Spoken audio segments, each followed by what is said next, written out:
हजरत मूसा अलैहिस्सलाम की निगाह एक नाबीना बच्चे पर पड़ी जो सब बच्चों से दूर चुपचाप एक जगह बैठा हुआ था। आप अलैहिस्सलाम मोहब्बत से उसके पास गए और पूछा, बेटा, तुम नहाने क्यों नहीं जाते? बच्चे ने आहिस्ता से जवाब दिया, मैं नाबीना हूं, डरता हूं कहीं पानी में डूब न जाऊं। हजरत मूसा अलैहिस्सलाम का दिल भर आया और उन्होंने उसके लिए दिल सोज दुआ की। अल्लाह रब्बुल इज़्ज़त ने दुआ कबूल फरमा ली और बच्चे को बीनाई वापस मिल गई।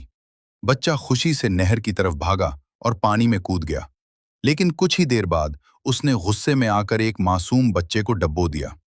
ये मंजर देखकर हजरत मूसा अलैहिस्सलाम हैरान और गमगीन हो गए।